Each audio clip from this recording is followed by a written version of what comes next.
যখন জনম তুমি নিয়েছিলে পাবে তুমি মাত্র কেঁদেছিলে হেসেছিল সবে এমন জীবন হবে করিতে গঠন মরণে হাসিবে তুমি কাঁদিবে ভবান আল্লাহুম্মা সাইয়্যিদানা মাওলানা মুহাম্মদ ওয়া আলা আলি সাইয়্যিদানা মাওলানা মুহাম্মদ সাল্লাল্লাহু আলাইহি ওয়াসাল্লাম। কে আসিয়া আকাশের চাঁদ দ্বিখণ্ড করিল কাকে দেখে বনের পশু চিনিয়া নিল সে যে মোদের নবী কামলি আলা একসাথে পরমের সাল্লে আলা আল্লাহুম্মা সাইয়্যিদানা وعلى آل سيدنا مولانا محمد صلى الله عليه وسلم।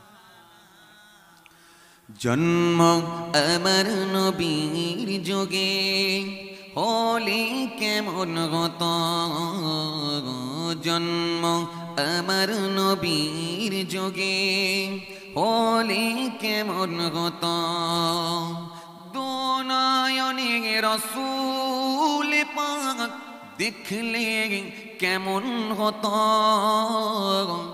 দোনায়নে রাসূল পাক দেখলে কেমন হতো জন্ম আমার নবীর যোগে হলে কেমন হতো জন্ম আমার নবীর যোগে হলে কেমন হতো আল্লাহুম্মা সাইয়্যিদানা মাওলানা ওয়া আলা আলি সাইয়্যিদানা মাওলানা সাল্লাল্লাহু আলাইহি ওয়াসাল্লাম। ভাই আপনার লাইভ দেবে আসুতবে সে গজুরতি বিলালের মধুর জন সে জানে এত প্রেম মুকুদ রহমান দয়ার নবীর পিছে নামাজ পড়লে কেমন হতো জোরে বলেন না সুবহানাল্লাহ জোরে হয় না সুবহানাল্লাহ দয়ার নবীর পিছে নামাজ পড়লে কেমন হতো দোনায়নে রাসূল পাক দেখলে কেমন হতো আওয়াজ করে হয় না জোর করে হয় না দোনায়নে রাসূল পাক দেখলে কেমন হতো জন্ম আমার নবীর যোগে হলে কেমন হতো জন্ম আমার নবীর যোগে হলে কেমন হতো আল্লাহুম্মা সাইয়্যিদানা মাওলানা মুহাম্মদ ওয়া আলা আলি সাইয়্যিদানা মাওলানা মুহাম্মদ সাল্লাল্লাহু আলাইহি ওয়াসাল্লাম।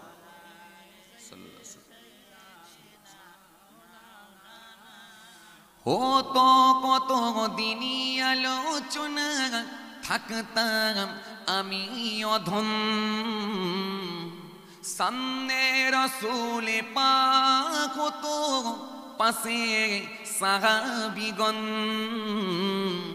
আবু বকর ওসমান আলী সঙ্গী কেমন হতো আবু বকর ওসমান আলী সঙ্গী কেমন হতো দোনায়নে রাসূল পাক দেখলে কেমন হতো দোনায়নে রাসূল পাক দেখলে কেমন হতো জন্ম আমার নবীর যোগে হলে কেমন হতো জন্ম আমার নবীর যুগে, হলে কেমন হতো। আল্লাহুম্মা সৈয়দনা মাওলানা মুহাম্মদ। আওয়াজ করে ওয়ালা আলি মাওলানা মুহাম্মদ সাল্লাল্লাহু আলাইহি ওয়াসাল্লাম। وقال الله تعالى في كلامه المجيد والفرقان الحميد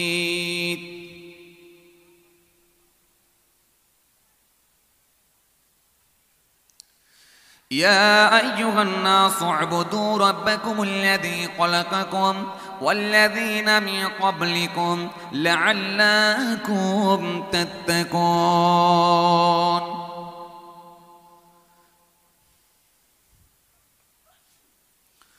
وقال الله تعالى في كلامه المجيد والفرقان الحميد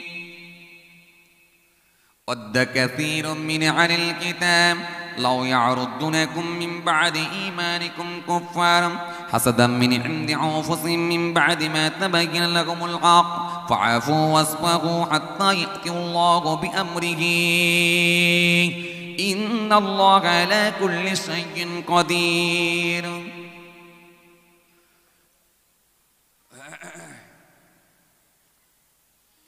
এই ছেলে একটু বস না বাবা, 1 মিনিট ঢুকেছে তাও ক্যামেরা করছে। আরে বসে ক্যামেরা করে, একটু বসে অর্শন দিক বাবা, কাজ হবে, কাজ হবে। একবার ঢুকেছে তাও ছবি করার জন্য ঢুকেছে, একটু বস না। বুটগুলো খুলতে সময় লাগবে, বুট পরি বসে পড়ো বাবা, বুট পরে বসে পড়ো। এমন জামাই করেছে, আহারে শ্বশুরের, আহারে কি শ্বশুর, শ্বশুর বলছে আমার কি বলবো, কপাল ভালো বলবো না খারাপ বলবো, আমার জামাই যখন বুট খুলে লাগে সময় 1.5 ঘন্টা, আর যখন সুতো আঁটে তখন লাগে 1 ঘন্টা। জামাই খালি 2.5 ঘন্টা সময় দিতে হয় জুতো ঠিক করার জন্য। কথা বুঝছে? বসে যান, বসে যান। এই যুবকগুলো ভালোবাসে, মহব্বত করে, ওদের দরকার তো, ওদের কিন্তু এই মাহফিলগুলো ওদেরই জন্য দরকার। ওরাই তো সোজা পথের প্রতীক হবে, কথা ঠিক কিনা? ওদেরকে বেশি জানানো দরকার, আর ইয়ং ছেলেগুলোই তো এখন বেশি দরকার আমাদের। হ্যাঁ, বসে পড়েন বাপ। وقال الله تعالى في كلامه المجيد والفرقان الحميد بل له ما في السماوات والأرض قل الله القانتون بديع السماوات والأرض وإذا قضى أمرا فإنما يكون له كن فيكون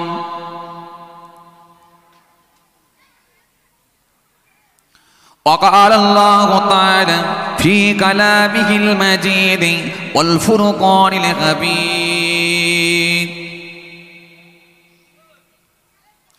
واعبدوا الله ولا تشركوا به شيئا وبالوالدين إحسانا وبذي القربى واليتامى المساكين والجار ذي القربى والجار الجنوب والصاحب بالجنب وابن السبيل وما ملكت أيمانكم إن الله لا يحب من كان مختالا فخورا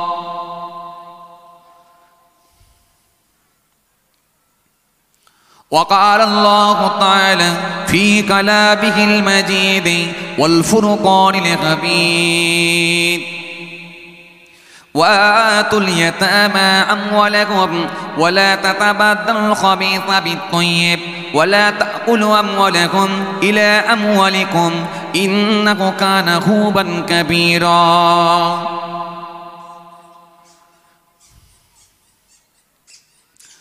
ওফ বাবু, ওরম করো না বাপ, যাও ঘরে চলে যাও বাবা। وقال النبي صلى الله عليه وسلم إنا نتصدق لموتنا هل يصل إليهم قال يصل إليهم ويفرغون كما تفرغون بالهدايا وقال النبي صلى الله عليه وسلم لا يؤمن أحدكم حتى أكون أحب إليه من والده وولده والناس أجمعين.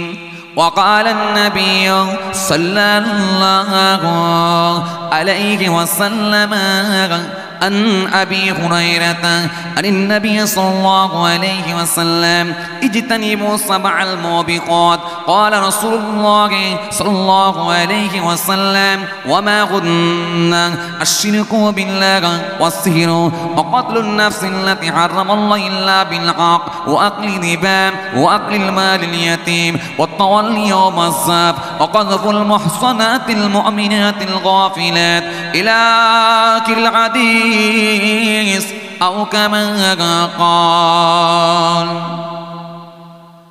প্যারা হাজিনে মজলিস, সদ্য মুসল্লি ইজাম, আগত দিনদার ইমানদার পরেশগার বয়োজ্যেষ্ঠ আল্লাহওয়ালা প্রবীণ মানুষেরা, নামাজি দিনদার মুত্তাকি, রাত জেগে জেগে ইবাদত করেন, তাহাজ্জুদের নামাজ পড়েন, গোপনে গোপনে জিকির করেন আল্লাহর মনোনীত বান্দারা, সামনে বসে থাকা আমার যুবক সাথী মহব্বতের ভাইরা, এরই মাঝখানে এরই বীজখানে আমাদের সঙ্গে সাথ দিয়ে আগিয়ে চলা আমাদের সকলের ছোট ছোট ভাই ও বোনেরা, পর্দার আড়ালে দূর দূরান্তে বাড়িতে বসে থাকা আমার মা ও বোনেরা, আজকের মাহফিলে আগত বিশিষ্ট ব্যক্তিরা, ওলামায়ে কেরাম, হাফেজে কোরআন, আল্লাহ পাকের হাজি বান্দা গণেরা, সামনে বসে থাকা এডুকেটেড মানুষ, শিক্ষিত মানুষ, বুদ্ধিজীবী মানুষ, কাজের মানুষেরা, বিভিন্ন রকম কর্মের সঙ্গে সম্পৃক্ত আজকের মাহফিলে সব রকম শ্রেণীর মানুষই কম বেশি পেয়েছি আলহামদুলিল্লাহ।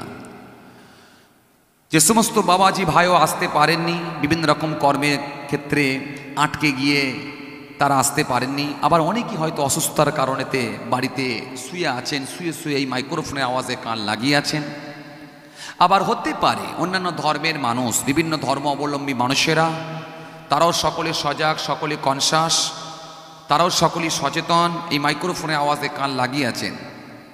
সার্বিকভাবে সকলকে জানাই আমি আমার অন্তঃস্থল থেকে সালাম এবং মুবারকবাদ, তাদেরকেও জানাই আমি আমার হার্দিক শুভেচ্ছা, ভালোবাসা। আল্লাহ পাকের রহমত প্রত্যেক ইমানদারের ওপর হোক, আমরা জোরে বলি একবার আল্লাহুম্মা আমিন। আমার দিনদার ইমানদার নেককার আল্লাহ ভাইরা, এই চারঘাট দিয়ারা নাকি জি, এই দিয়ারা গ্রাম আল্লাহ নিয়ে এসেছেন।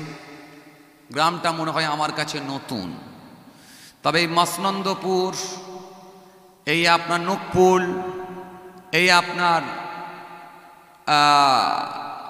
ঝঞ্ঝনিয়া, এই আপনার কি বলে কীর্তিপুর, এই চত্রে, এই নিমতলা আসি আল্লাহ নিয়ে আসেন। তবে এই দিয়ারা নাকি দিয়ারা গ্রামটা আমার কাছে যদিও নতুন, ভালো লেগেছে আজকের মাহফিল, খুব ভালো লেগেছে মাশাআল্লাহ। বহু মানুষ আস্তে আস্তে আসছেন আলহামদুলিল্লাহ। অনুরোধ করছি যারা এখনও আছেন বাবা সবাই চলে আসেন, কিছু কোরআনের কথা শোনেন, কিছু রসুলুল্লাহর কথা শোনেন।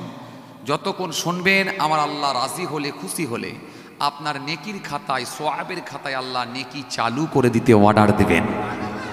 যতক্ষণ আপনি শুনবেন, কেন 1 ঘন্টা দিনই আলোচনা করা বা শোনা সারা রাত নফল ইবাদত করার থেকেও উত্তম। সুতরাং এই জন্য কোরআনের মাহফিল দেওয়া, এই কোরআনের মাহফিল, হাদিসের মাহফিল, আল্লাহ রসুলের কথা হয়। সুতরাং এই মাহফিলে আমাদের একটা উদ্দেশ্য থাকবে, একটা নিয়াত থাকবে, কেন আমরা এই মাহফিলে যাচ্ছি, কেন আমরা এই মাহফিলে যাচ্ছি। এই মাহফিলে যাওয়া আমাদের এই জন্য, যাতে করে এই মাহফিলে গেলে আমরা ইসলামের দিকে ধাবিত হতে পারবো, অন্যায় কাজগুলো থেকে বিরত থাকব, এবং আমাদের যেগুলো ভুলভাবে আমরা যেগুলো অন্যায় কাজের দিকে অগ্রসর হচ্ছি সেই জায়গাগুলো থেকে আমরা বেঁচে থাকার চেষ্টা করব। এই জন্য এরকম মাহফিল দেওয়া। আমার দিনদার ইমানদার নেককার আল্লাহ ভাইরা, এই জিক্রুল্লাহ, জিক্রুন নবীর মাজলিস, এই ইসালে সওয়াবের মাহফিল, ইসালে সওয়াব, ইসালে সওয়াব এটা হলো আরবি কথা, আরবিতে বলা হয় ইসালে সওয়াব, ফার্সিতে বলা হয় সোয়াবরে শানি, বাংলায় বলা হয় আত্মার শান্তি কামনার মাজলিস। সেই মাহফিল দেওয়া হয়েছে। এই মাহফিল কাজে লাগাতে হবে। এই মাহফিলকে যদি ঠিকঠাকভাবে কাজে লাগানো যায়, আলহামদুলিল্লাহ, আল্লাহ যদি রাজি হন, এই মাহফিলটা আমাদের জন্য হতে পারে আল্লাহ রাজি হলে এটাই নাজাতের ওসিলাও হতে পারে। আর কাজে না লাগাতে পারলে ওই আসা যাওয়া হবে আনাকুম জানাকুম। আসবেন, যাবেন, হালুয়া রুটি কিনবেন, এখান থেকে কিছু তাবারুক নেবেন, ঘরে চলে যাবেন, কাজ কিছু হবে না। এই সমাজের আজকে ক্ষতি হচ্ছে কেন জানেন? এই রকম অবস্থার জন্য, এই অবস্থার জন্য। ভাইরা আমার, দোস্তরা আমার, বাবাজিরা আমার, মাহফিলের লোককে জিজ্ঞাসা করা হচ্ছে কি পেলে? বলছে অনেক, উড়িয়ে দিয়েছে। বলে কি দিল বল না? বলে কিচ্ছু নয়। পেয়েছে তারা কি? ঘোড়ার ডিম। আর যিনি ওয়াজ করে গেলেন তিনি পেয়েছেন কি? অনেক ডিম। বুঝতে পারছেন না? পকেট মোটা হয়ে গেল, অনেক ডিম নিয়ে বেরিয়ে চলে গেল, এরা পেল ঘোড়ার ডিম, কিছু কাজ হলো না। সুতরাং এই মাহফিলে বসুন, কোরআনের কথা শুনুন, রাসূলুল্লাহর কথা শুনুন, চরিত্র পাল্টাবার চেষ্টা করুন। আলহামদুলিল্লাহ আপনি গেনার হবেন, সাকসেস।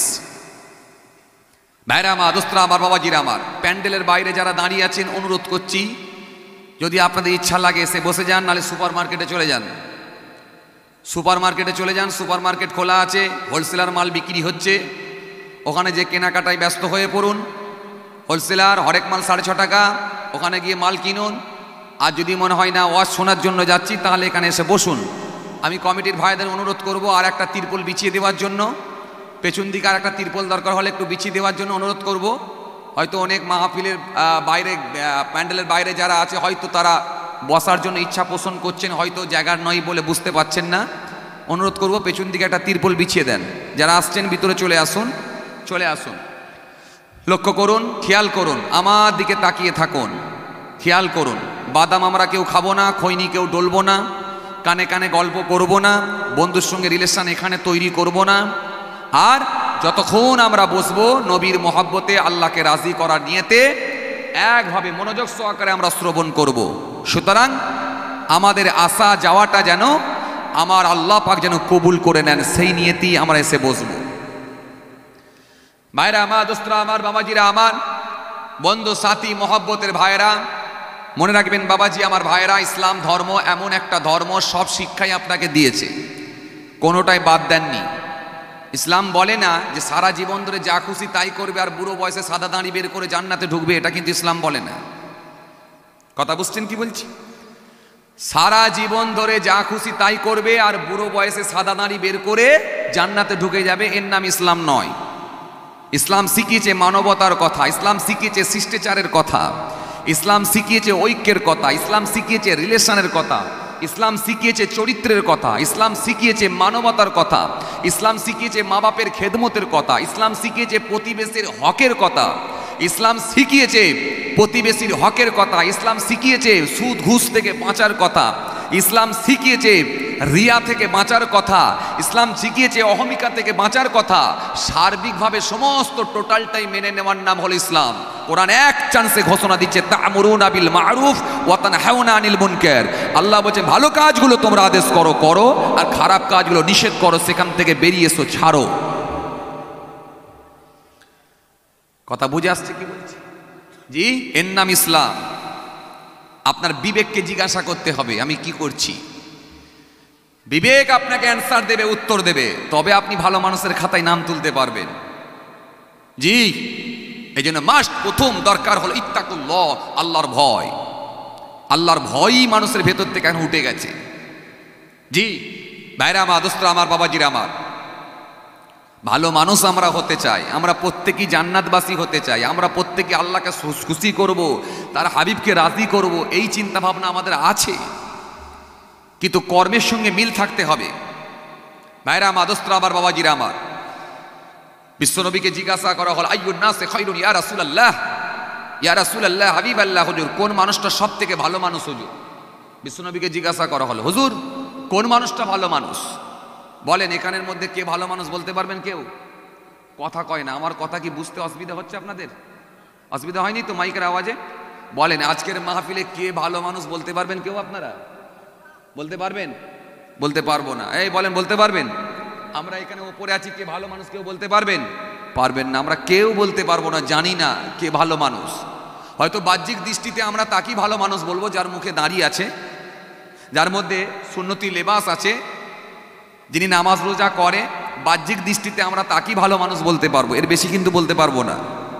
আর প্রকৃতপক্ষে কে ভালো মানুষ সেটা আল্লাহই ভালো জানে, দুনিয়ার কোনো মানুষ জানে না। বিশ্বনবীকে তাই জিজ্ঞাসা করা হচ্ছে, কি বলা হচ্ছে, আইয়ুন নাসি খায়রুন ইয়া রাসূলুল্লাহ, ইয়া রাসূলুল্লাহ, হাবিব আল্লাহ, হুজুর কোন মানুষটা ভালো মানুষ? শুনে নেন, কোন মানুষ ভালো মানুষ আপনারা জেনে যাবেন। আর যদি কাজে লাগাতে পারেন আলহামদুলিল্লাহ, আপনি সেই লিস্টে নাম তুলে ফেলবেন। এই জন্যই তো এই মাহফিল দেওয়া, এই জন্যই এই মাহফিল দেওয়া, এই মাহফিল দেওয়া এই জন্য যাতে কোরআন হাদিসকে সামনে রেখে আমরা সোজা পথের দিকে ধাবিত হতে পারি, ইসলামের দিকে ধাবিত হতে পারি। এই জন্যই মাহফিল দেওয়া। শুধু চটি কেতাব পড়ে দুটো ঘটনা বলে চলে যাওয়ার নাম ইসলাম নয়। যাতে আপনার চরিত্র পাল্টাবে না, যাতে আপনার আখলাক ব্যবহার পাল্টাবে না, যাতে আপনি সোজা পথের প্রতীক হতে পারবেন না। দুটো ঘটনা বলে চলে গেলে ইসলাম দিয়ে আপনি ইসলাম ধর্মকে সামনে রেখে সমাজের বিরাট উপকার করতে পারলেন, আসলে তা না। বিশ্বনবীকে জিজ্ঞাসা করা হলো, হুজুর কোন মানুষটা সব থেকে ভালো মানুষ হুজুর? রাসূলুল্লাহকে কোশ্চেন, প্রশ্ন, সওয়াল। আমরা শিখবো কার থেকে? নবী থেকে। তো কথা বলে না কেন? আওয়াজ করে বলেন। আমরা নবী থেকে শিখবো, তো বিশ্বনবী থেকে শিখবো। আমাদের ওস্তাদ কে? রাসূলুল্লাহ। আমি নয়, আমার নবী, আমার বাপদাদা নয়, আমার নবী আমাদের উস্তাদ। As a teacher, as a leader, as a commander, বিশ্বনবী যিনাকে আল্লাহ সব রকমের জ্ঞান দিয়ে জ্ঞানান্বিত করেছিলেন। খোলা আকাশের নিচে জমিনের ওপরে নবীর ঊর্ধ্বে কারো সম্মান আল্লাহ দেননি। আল্লাহর পরে দ্বিতীয় স্থান, দ্বিতীয় চেয়ার হলো রাসূলুল্লাহর জন্য। কোরআন স্পষ্ট ঘোষণা দিয়েছে, কোরআন সুন্দর করে বলেছে, স্পষ্ট ঘোষণা দিয়েছে, ইয়া আইয়ুহাল্লাযীনা আমানু ইসতাজিবু লিল্লাহি ওয়া লিরাসূলি ইযা দাআকুম, ইয়া আইয়ুহাল্লাযীনা আমানু লা তারফাউ আসওয়াতাকুম ফাওকা সাওতিন নবী। কোরআন স্পষ্ট ঘোষণা দিচ্ছে, কোরআন স্পষ্ট ঘোষণা দিচ্ছে, মা আতাকুম রাসূলু ফাখুযুহু ওয়া মা নাহাকুম আনহু ফান্তাহু। কোরআন স্পষ্ট ঘোষণা দিচ্ছে। সুতরাং উস্তাদকে, লিডার বিশ্বনবী প্রফেট মুহাম্মদ সাল্লাল্লাহু আলাইহি ওয়াসাল্লাম, নবী থেকে ধার করতে হবে। কেন ধার করব? রাসূলুল্লাহকে থেকে ধার করব এই জন্য, আমার আল্লাহ বলছেন আমার নবীর কথাগুলো তোমরা মেনে নেওয়া। কেন নবীর কথাগুলো মানো? এই জন্য, কারণ নবী কোনো কথা নিজে মুখে বলে না, যেটা আমি আল্লাহর নির্দেশ হয় সেটাই আমার নবী বলে। জোরে বলতে পারেন না? আওয়াজ করে বলতে পারেন না? আমার নবী কোনো মন গড়া কথা বলে না, যেটা আমি আল্লাহর নির্দেশ, যেটা আমি আল্লাহর হুকুম, সেটাই আমার নবী বলে। এই জন্য বিশ্বনবীকে জিজ্ঞাসা করা হলো, হুজুর কোন মানুষটা সব থেকে ভালো মানুষ?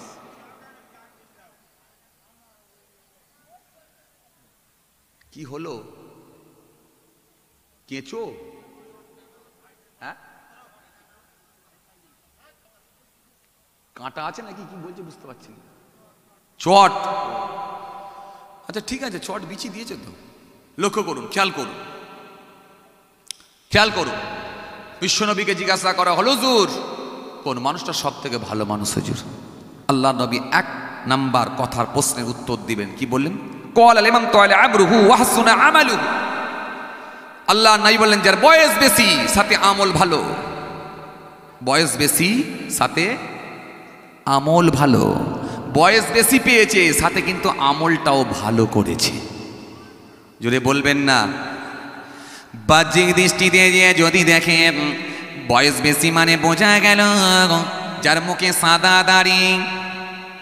বয়স বেশি মানে বোঝা গেল 70 বছর বয়স পেয়েছে। বয়স বেশি মানে বোঝা গেল 80 বছর বয়স পেয়েছে। বয়স বেশি মানে বোঝা গেল 65 বছর বয়স হয়েছে, ওই মানুষটাই ভালো। কিন্তু না না না, আমার নবী দুটো কথা বললেন। এক নম্বরে বললেন বয়স বেশি, সাথে বললেন আমল ভালো। তার মানে শুধু সাদা দাঁড়ি রেখেছে আর বিড়ির টান মেরেছে, মাল ভালো নয়। কথা কয় না। সাদা দাঁড়ি রেখেছে, বিড়ির টান মেরেছে, মাল ভালো নয়। মাথায় টুপি দিয়েছে আর লোকের পেছনে সমালোচনা করেছে, ও মালও খুব একটা ভালো নয়। মুখে দাঁড়ি রেখেছে, পাল্লা পরে কম দিয়েছে, ও মালও খুব একটা ভালো নয়। মাথায় টুপি দিয়েছে, লোকের পিছনে চিটিংবাজি করেছে, ও মালও খুব একটা ভালো নয়। রসুল বললেন বয়স বেশি সাথে আমল ভালো, ওই মানুষটাই আল্লাহ দরবারে জ্ঞান আর সাকসেসফুল বলো। এই জন্য কোরআন স্পষ্ট ঘোষণা দিল, কি বললাম? ইয়া আইয়ু